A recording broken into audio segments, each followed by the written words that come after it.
Hello again, sociologists. As promised, I'm moving on now with interviews, and this time I've checked, I fixed most of the problems. I think I've got them all, but let's not count our chickens before they're hatched. Let's move on then. We left the story when we were talking about interviews with me basically just introducing the fact that there are different types of interview, and then all of my animations collapsed. So I'm sorry about that. We're back to normal now. This should be a good half-hour lesson whereby I go through some notes, you make those notes, and this goes back to normal workload. Apologies for the confusion. So, here goes nothing. Let's talk about interviews properly this time. I can skip through this bit, you've seen it before. By the end of this, I'm hoping that you'll be able to understand what they are, the different types, lists of advantages, disadvantages as a research method generally. Most of you will go further and you'll link that to educational context, and you'll be able to explain rather than list. And then some of you, by the end of these lessons, and all of you by the end of the course, will be going further and you'll be able to analyse. That is, to really get into the nitty-gritty, provide examples of either side, and evaluate different types of interview in the context of education and more generally. The three types, just to remind you, are structured interviews. These are formal, they're similar to questionnaires. There's a list with instructions for the interviewer on how to ask those questions, what tone of voice to use, which words to use, potential explanations that you might need, and it's a standardised method. Any old Yahoo with a bit of training can carry this off, because there's literally a list of instructions to follow. Even I could do it. Then there's the unstructured, or the informal interview, which is more kind of a discovery. Let us learn together. And it's a guided conversation, essentially, where you go in with an idea in mind and you talk to someone and you respond to what they say back to you. You can vary the questions, you can vary the tone, you can ask extra questions, you can adapt to your interviewee as much as you see fit. This is much harder. It requires a lot more training. And you could argue I would be very bad at this because it requires you to be pretty nimble and quick to respond to how people respond emotionally as well. There's a lot of stuff going on, but you can see the value of it because it allows you to do things that you simply can't do in a structured interview. Oh, there is a super secret third one, which is the semi-structured interview, which has a list of common questions, but you can follow up on them. An example to prove a point is Kikorel and Kitsuse in 1963, where they often followed up a question with the words, "How do you mean?" So they got an answer and then they're like, "Okay, can you explain that further?" The point is, in 1963, that was pretty colloquial as a method of asking, so it put people at ease. Nowadays, I suppose you'd go, "How do?" Or I don't really know, sing a sea shanty at them or something. I really don't know. Whatever the current trend is, I'm hip, I'm down with it. I know the Wellerman. I might have it stuck in my head, it's the dance version. And you can ask additional questions if relevant. So it's not anything you want. Oh, I said there were three types. There aren't. There are, in fact, 4 types. Hold it. We're going to talk about group interviews. Luckily for us, that they're a separate article and they can be structured or unstructured with an additional bit added on. So basically, it's any of the 3 we've talked about, but there's more than one interviewee involved, as, you know, group tends to give the game away. Willis, that's him with the weird moustache on the right there, is the guy that in 1977, you may remember, did a thing on the lads at school. Now, Mr. Cuthbert talks about this a lot, so I know it by osmosis. I know it by Mr. Cuthbert talking about it a lot. I don't know much about it personally. And the other example is focus groups. Now, with the lads, they ask questions and they respond, and with focus groups, well, you know, there's a woman in the middle of the room, and the weird world of pre-made images. It's a strange world. So, what are the strengths? What are the good points? I've got to coded it in green for good. So, participants may feel more comfortable and therefore will open up more. If you're in a room with people you respect and like, and who make you feel comfortable, you are going to talk more to a random stranger. You just are, because you're safe. Consider, if you will, the Teams meetings, and those where you open up and those where you don't, and the size of group where you open up and the size of group where you don't, and the teachers you open up for and the teachers you don't.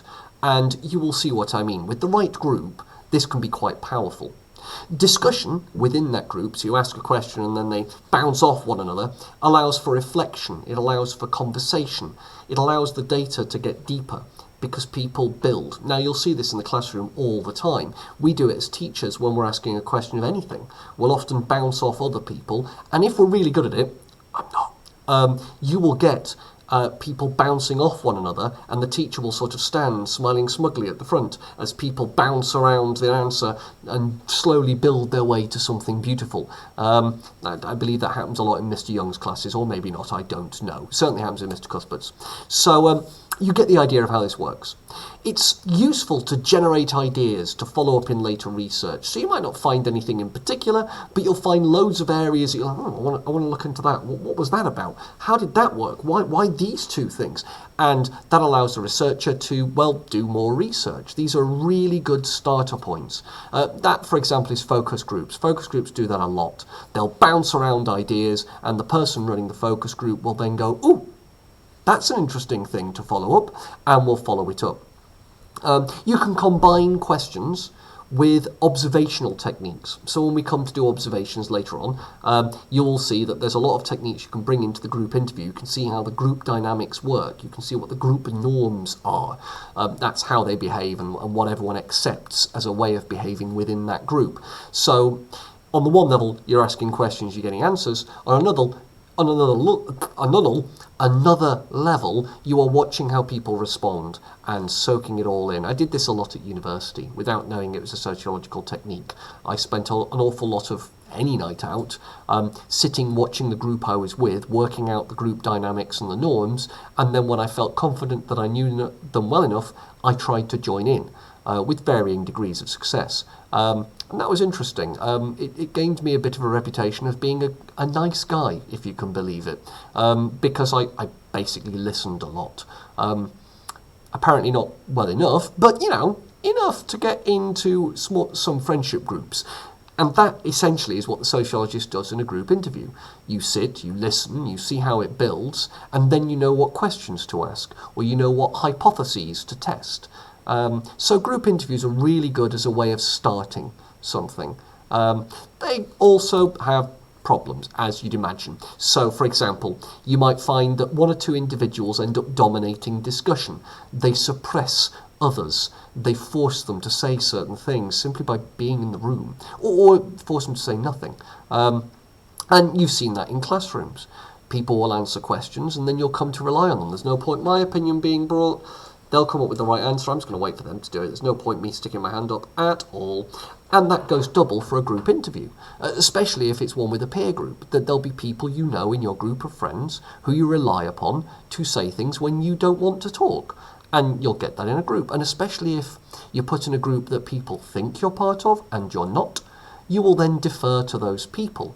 And maybe not even consciously, you just will. And when asked your opinion, you'll say, oh yeah, what they said. We saw that at the beginning of the year, if you remember, when I asked you about your class background. Once you got a patter, once someone had given a response, you all followed suit. One of my favourites in A-level I used to do was asking people a little bit about themselves. And I used to leave it that vague. Tell me a little about yourself. And the first couple of people would come up with varying things, but eventually they'd come up with either, I don't know, their favourite band or their favourite piece of music or a reason they took the course, whichever it was. And then everyone else would just follow on as if that's what I'd asked. They dominated the conversation. They changed what was going on. They changed the dynamic. So, for example, Willis found this with the lads. They started talking about teachers and how they saw themselves, and several of the lads ended up saying that teachers were above them. And I think it was Spanksby. Spanksy. I don't really know. I've lost my box. Where have I picked this up from? I don't know. So Spanksy, I think was his name, ended up saying that they're all saying how teachers thought they were up themselves and better than them. And then one of them, Spanksy, I think, said, oh yeah, but it would be helpful if teachers, and then stopped, caught himself, and then went, yeah, they think they're God. And right there you've got the implication that something has changed to fit in with the group dynamic. There's a peer pressure to conform to group norms. Therefore it's not really what the participants actually think, it's what they want to be seen to be thinking, if you get my meaning. The interviewer has to be really good at this. It's probably why I'm not very good at it in the classroom, because you've got to keep people focused. You've got to stop people just spiralling off into conversation or whizzing off on a tangent, and I love tangents. And the data generated is complex, and it's really hard to analyse. What do you do with the data you've got? It's really interesting, it's very qualitative, but what can you do with it physically and practically? And often, you can't. So, let's see if I've got... Oh, it works! Can you see what I've done there? It's scaffolding. It's a structured interview, because scaffolding is structure. So, structured interviews. There's a definition of these. They are a bit like questionnaires in that they're a list of predetermined questions and pre-coded responses, meaning that the interviewer asks a question, the person gives a response, and they look down their pre-coded list, tick it off. Simple as. Thus, it's similar to questionnaires in terms of the advantages and disadvantages. So a lot of what I'm about to say, you'll find I compare it to questionnaires because it's a similar sort of deal. To make the point, I've got a comedy clip, because of course I have. The PowerPoint, this is a PowerPoint. The YouTube link is that way, over there, down the bottom. And you can click it on the PowerPoint that's attached to the Show My Homework. Or if you prefer, I'll have put it in as a link. I think I'll have put it under this video as well. It's a link to Victoria Wood, an audience with Victoria Wood in 1988. She's a stand-up comedian. Give it time, you'll get there. And she's taking the role of a character taking an opinion poll. So watch it and keep in mind that she's trying to create a situation which people would have been aware of. Now, the reason I link to it is because it shows the absurdity of structured interviews in a, well, potentially humorous, you might laugh, I laugh, I find it hilarious, you might not, way, and hopefully it'll prefigure what we're about to talk about. So, if you're going to play along, pause the video at this point, don't worry, the magic of the internet will remember where you are, and go watch that video. It's about, I don't know, 3 minutes long, it's not long, give it time, I'm sorry, but go and have a watch. I'm going to assume that that pause was long enough for people to pause the video and go and watch it, and that you've come back, hopefully smiling, and I'm sorry if you didn't enjoy it, Max. I do my best. So, let's talk about these. Practicalities. Oh, you recognise these people. It's Young and Wilmot, same picture. So the practicalities are that it's cheap and easy. It's more costly than a questionnaire because you've got to actually pay people to go out and do the surveys. But beyond that, it's similar to questionnaires. You've got a list of questions, you've got a list of pre-coded answers, not much training is required, go. And you can ask a lot of people those questions. The sample size can be bigger than other types of interview. But, you know, it's not as good as questionnaires, hence my glum face. It provides very easy ways of gathering factual information, like where people work, where people live, what jobs they have, and how long they've lived in an area. And it's easily quantifiable. I mean, you've just got a list of pre-coded responses, you can just put it into a chart, it comes up with a bar chart or a pie chart, pie, and various things like that, and instantly colour-coded data to your heart's content. And you know how much I love colour-coded data. I love it. The example is Young and Wilmot in Families and Households in their study from 1962, where we were talking about going into London's Docklands, if you remember, and they went and they researched how London's Docklands operated. So we were talking about division of labour, we were talking about joint or segregated conjugal roles, and we were talking about how that changed over time. Because they did 2 studies, they were able to compare the results, and because it was structured interviews, they were able to interview a lot of people.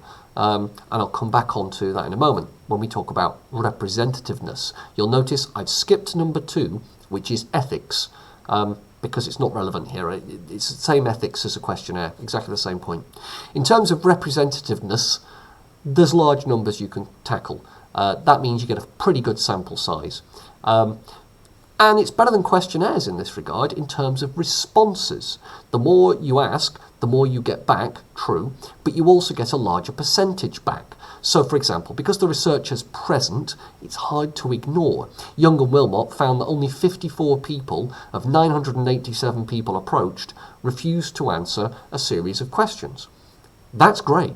Compare that to the teeny tiny response rate from written questionnaires, and you can see why people would risk the extra cost. The extra data might be worth it. You can increase the response by calling people back, by saying, when will be a good time to ask you these questions? Calling on the telephone, doing it over the internet, and having a face-to-face conversation. Of course, the difficulty there is you increase the cost, but you can see how this can improve response rates from an already pretty high level, actually. However, colour coding sad gloomy face in red, because red is always the disadvantage. I didn't put the other things in green, by the way, because it looks horrible against the blue. There's the time and willingness to be interviewed. The people who say yes and have the time to be talked through a physical response series of questions, are they going to be representative of the population you're trying to interview? Maybe not. Also, their willingness. Who's going to put themselves forward to be interviewed? Think back to my comedic example from Victoria Wood, and you get a picture of what she was trying to say about not only the interviewer, but the sort of person who stops and gives the interviewers their responses. I always do it. Skewing data, it's what I do. If someone's with a clipboard asking questions, oh, I'm there. I can't think of a better way of spending my time. I actually can't. Oh, dear. I shall move swiftly onwards. There's also validity. Valid means something is true and authentic, just as a recap. I think you remember that, but just in case you didn't. Close-ended questions make that hard. It limits the responses you can give. And a structured interview is far more prone to that than a questionnaire. Questionnaires allow for open-ended responses, and people can write that in their own time. Whereas if you're, I don't know, paid by the number of people you interview, you're probably not going to give people much time to answer the questions you're asking. And so you'll use the pre-coded responses as much as you can. There's a difficulty in rewording the questions. If it's obvious that the person you're asking the question to hasn't understood it, you might be given a script that allows for one sort of re-explanation in order to maintain this idea of everything being the same and everything being quantifiable.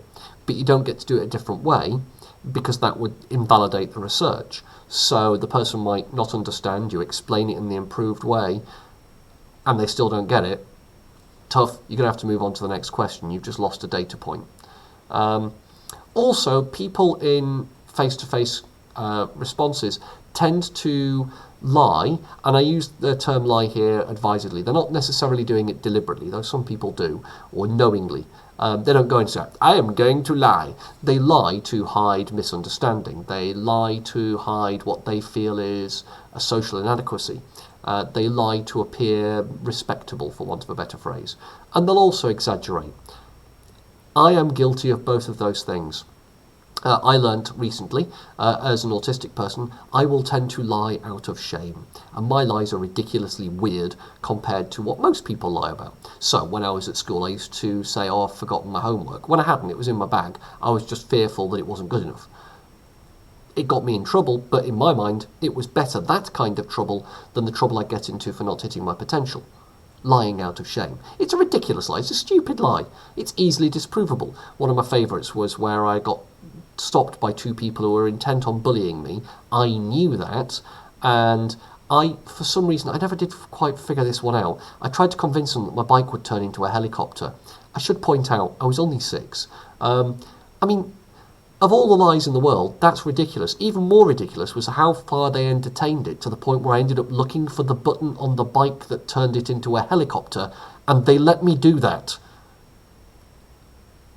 My point being, lies aren't always conscious or even sensible.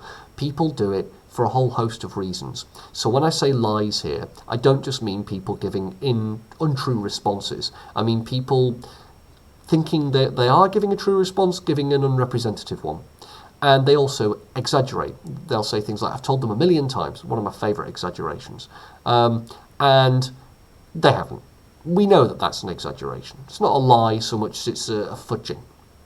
And this will come back. Why is this the case? I've hinted at it already. In social interaction! So I'm linking forward to notes you have not yet made. I keep doing that. But it means that the notes make sense when you look over them for revision. I'm skipping the 5th bit, which is examples, because I'm hoping I'm providing those as I'm going. So let's go to 6, reliability.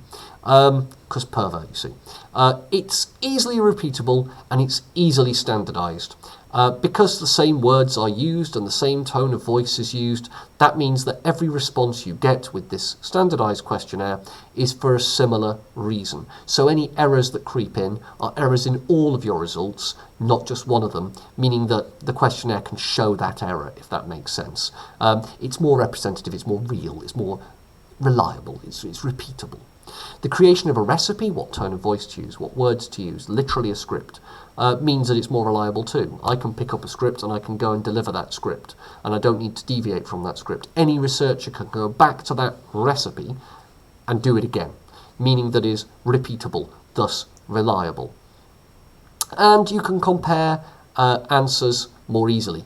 Because you've got answers across the board to exactly the same questions with exactly the same phrasing, with exactly the same tone of voice, meaning that all the answers you get are able to be compared directly. Social interaction notes, hint, there'll be a link to reliability as well. This brings us to theoretical issues. Now, you'll remember from when I did questionnaires, there's two bits to theory. There's the bit where I do it here, and there's the bit where I sort of top it all off at the end, talking about two theoretical things. I'll get there, don't worry. So let's talk about one of the theoretical things, inflexibility. And in same with questionnaires, you've got to draw the questions up in advance. That means you've got to decide what's important to be learned before you start doing the interviews, before you talk to the people you are getting to respond. And that means that those people don't get to decide what they want to talk about, and you don't get to change your questionnaire to respond to something you didn't realise when you drew the questions up. Secondly, because you're drawing them up in advance and you're providing a script with a recipe on how to deliver that script, the researcher gets to decide what's important and gets to decide what to focus on. Regardless of who carries out the actual interview, the researcher's already decided what they want to know. That doesn't leave much room for the interviewer or even the interviewee to say what's important. So why would they choose Hellmann's mayonnaise? The research might not tell you. I was talking about a silly example on the Teams meeting on Friday about using that one where you do the bread one in food tech, which is really important to learn, but it turns up a lot. It's a perennial thing, saying, why do you like cheese in bread? And you'll come up with your reasons, and then you get some responses that don't fit, and what do you do then? Or as an interviewee, I'm asked these questions, and I'm like, none of those reasons. I like it when it goes stringy, and you've not included that. And that could be a problem. So you don't get those data points.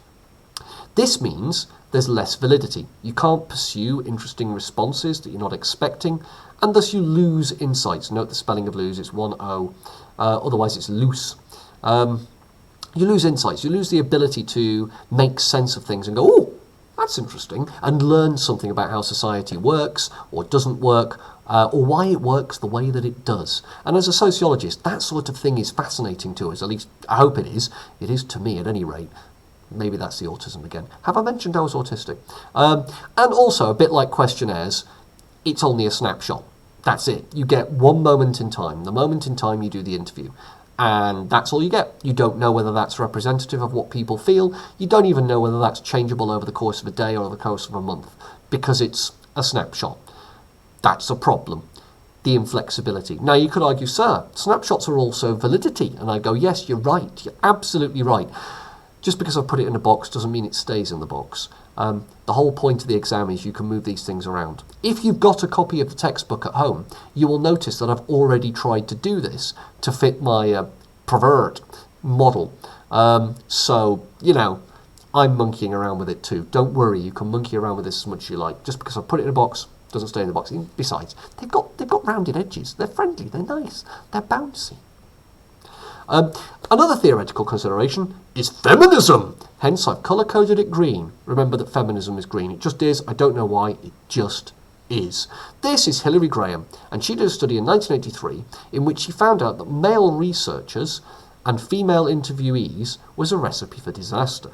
And she pointed out that a lot of the male researchers setting these questionnaires didn't take into consideration women's experiences. How could they? they were male. It didn't occur to them to look for those experiences or to code for them in their responses.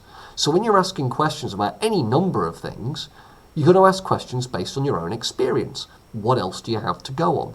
And males tended to ignore, or not know about in the first place, female experiences, meaning that the women who were being interviewed were simply unable to reveal what their experiences were. How does that work? Well, the male researcher is in control. They set the questions, they set the responses. Women were therefore seen as isolated individuals rather than as part of a context of support, like men were. Now, you could argue that men often do behave as isolated individuals because that's how society frames manhood. Womanhood, on the other hand, is framed very differently. Womanhood is very much more supportive. For example, consider how friendship groups work. Male friendship groups tend to hide the support and the friendliness behind weird bravado and mock insults. Women tend to be a lot more open with their social and emotional support for one another. An interviewer going into a male situation and asking each individual male a series of questions will find out, roughly speaking, how that situation works, because each male sees himself as an individual. A woman, on the other hand, sees herself as part of a group, because that's how she's grown up in our society. That's how society tells women to operate. And so when you ask them individual questions, there'll be a lot more vagary, there'll be a lot more fuzziness around the edges, because part of women's experience of these things is how those around them respond. So an individual in an interview setting won't give you the full answer. And if you're going in thinking that each individual has their own individual response, you're probably doing it wrong. Equally, the researcher decides what the categories are, and thus women's unique experiences that don't necessarily fit neatly into one of those boxes slip through the cracks. You might say, sir, what about men's unique experiences that also slip through the cracks? Well, yeah, that too. But it's a feminist researcher that came up with it, and she was speaking specifically of women at the time. Patriarchy affects men as much as it affects women, but in 1983 we hadn't really got that far in understanding of things. So nowadays, sure, that plays a role, but it came out through women's experiences specifically, and that's what you need to know. So yes, men count, but don't worry about it in terms of examinations. In many ways, these criticisms from feminists are similar to interpretivists, because what the structured interview tends to do with women is it fails to see how respondents view their situation and what weight they place in their answers. That data is missing. And particularly with women, I mean men also, but particularly with women, that can pose issues, especially if the researchers are male, or looking in a very male way for particular hypotheses. Now, I say in a male way, that's not to suggest that women and men have differences from birth in how they think, though they probably do. It's more a case of how society deems we operate as men and women. You've heard me say before that gender is performative. So by wearing a jacket and a tie and having a beard, I am performing a very specific form of male gender. At school, we would say that all the girls wear long hair because that's what our society tells women to do. A woman with short hair is unusual. Hilary Graham is clearly playing that game. Whereas a man with long hair is more unusual. So I know lots of people with long hair. Yeah, but look how men wear that long hair versus how women wear their long hair, and then look at the prevalence of long hair in males. My point is proven, I hope. Things may be changing, but it's still there. Those expectations drive how you come up with your questionnaires, how you come up with your interviews, how you conduct those interviews. And that can have an effect. Graham said the alternative, therefore, is to simply do direct observation. Ideally, you should go out there and you should watch how people operate and you should make records based on that. We haven't done observation yet. It's coming. Other feminists, who are not Graham, say, well, yeah, no, that's true, but you can also do unstructured interviews. Hence question mark. While structured interviews, unstructured interviews allow for a little bit more showing of empathy and trust and support. You can change your facial expression. You can change the questions. You can change your tone based on how people respond. It allows you to be more sensitive, more open, and thus, bear in mind, women are used to a supportive environment in their friendship groups. in our socialised ways of doing things and our performative gender, it allows you to tease out ideas and also get more validity in your answers. Now, we're almost up to half an hour, so what I need to do is do this and wrap it up. That's structured interviews. Now, you might have noticed that the PowerPoint that's attached to the Show My Homework goes immediately on to unstructured interviews, and then we'll move on eventually, it's unfinished at the moment, to the social interaction bit. What does that mean? I haven't explained yet, don't worry. But it will end with an overall theoretical appreciation of both structured and unstructured interviews, so it is coming. All that remains then is for me to say thank you, if you have been, for watching. Have a lovely rest of your day. I hope these were useful notes. Any questions, obviously, pop them in the comments on the Show My Homework. Check out the link below to the comedy thing. The comedy thing. Oh goodness, I almost went full YouTube, didn't I? Like and subscribe. Don't like and subscribe. I mean, you can, I can't stop you, but you don't have to. I think I've said that already. Yeah, I've done that joke before. Have a lovely rest of your day, and I shall see you in the next video, where we'll be talking about unstructured interviews and the theoretical considerations revolving around both. Bye-bye.